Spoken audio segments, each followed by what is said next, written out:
Pikmin 4 is a better video game than Tears of the Kingdom. Wait, I know that's a big call. 2023's hot favourite for Game of the Year is undoubtedly The Legend of Zelda. It does things that other video games never have done before. But is it perfect? I would argue no. Pikmin 4 isn't perfect either, don't get me wrong, but it does three things objectively better than The Legend of Zelda Tears of the Kingdom, and these are three critical things to my enjoyment, and I would argue a lot of your enjoyment, that you get from video games. So let's start with number one, and that is pacing.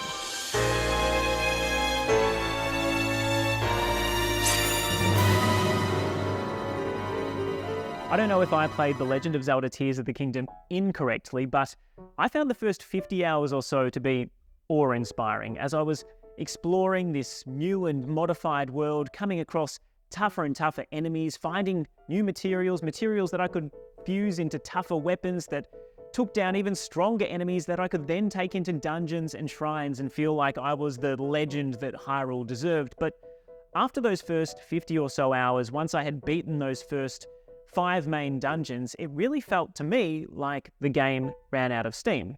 And I'm not sure if this is everyone's experience. Maybe I went to those dungeons too quickly and should have done more shrines beforehand, but spending the next 60 to 70 hours or so chasing down every light route and solving every shrine became a bit of a grind. Now, Pikmin 4 does not make that same mistake. From beginning to middle to end and well beyond the credits, there is always something more to chase, always something more to do, and you are constantly getting better for it. Everything you do feels necessary. Everything you do is rewarded, and that is absolutely imperative to making players want to complete the game. Pikmin 4 makes you feel like you have to explore every nook and cranny. It wants you to find every treasure. It wants you to buy every upgrade, and it wants you to walk away with a 100% completion on this game. It felt like The Legend of Zelda Tears of the Kingdom and Nintendo by extension knew the game was so big that they didn't want to put the expectation on players like me to complete it. When I'm here to complete those games, I want to finish these games 100%. And in terms of the drive that Pikmin 4 versus The Legend of Zelda Tears of the Kingdom is able to instill in its players, Pikmin 4 is paced so much better than Tears of the Kingdom. That brings me to my second point, the amount of new characters you get to meet that build upon the lore of these two fantastic franchises. Right now, you're seeing it on screen in Pikmin 4. We are introduced to new castaways. I'll get back to that.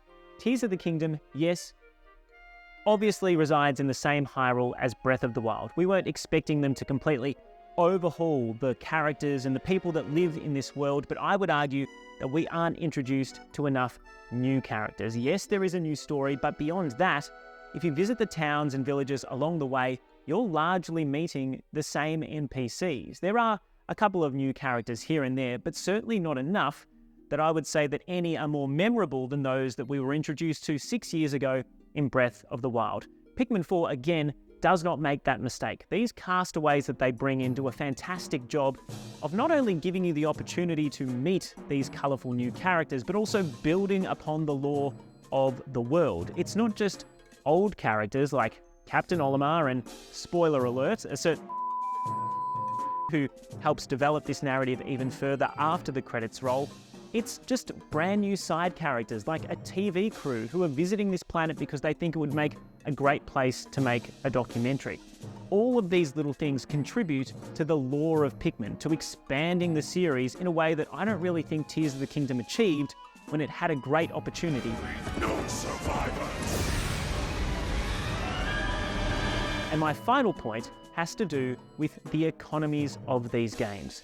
In Tears of the Kingdom, you collect rupees. Yes, you collect a lot of items as well, but obviously if you want to buy materials in store, you have to collect rupees. Now, if you go online at all, you will see that there are thousands of TikToks, thousands of Instagram Reels, thousands of YouTube videos dedicated to telling you as a player how you can manipulate this system to make money quickly. So you can buy things, to duplicate things like diamonds if you haven't upgraded the game to the latest software patch.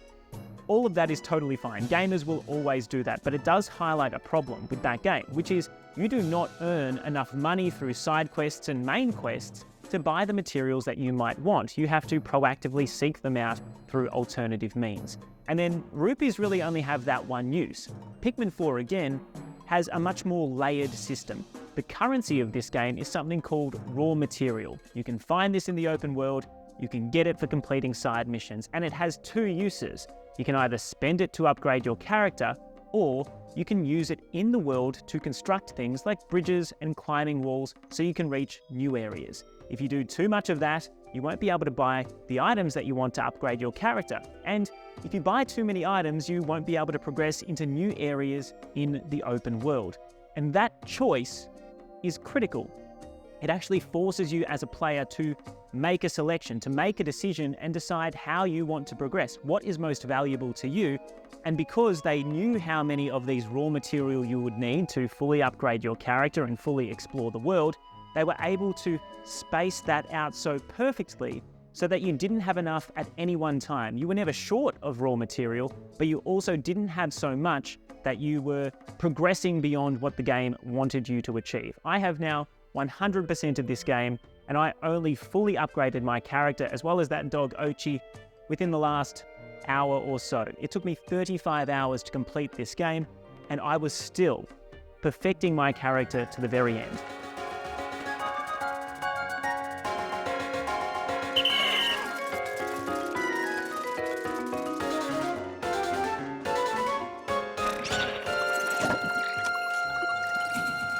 What do you think? That's my arguments, or at least my 3 arguments for why I believe that Pikmin 4 could be considered a better video game than The Legend of Zelda Tears of the Kingdom. No, I am not expecting what is largely considered to be a shoo-in for 2023's Game of the Year to be sidelined for this classic Nintendo series, but it is not a household name. Pikmin deserves more credit, and I think that you should give it a try if you haven't already. I do love this series. It's been too long between drinks, and I hope Nintendo realizes that if it sells, there is a reason to make more quickly. Anyway, they're my thoughts. What are yours? You can read my full review at 9news.com.au or over on questdaily.com.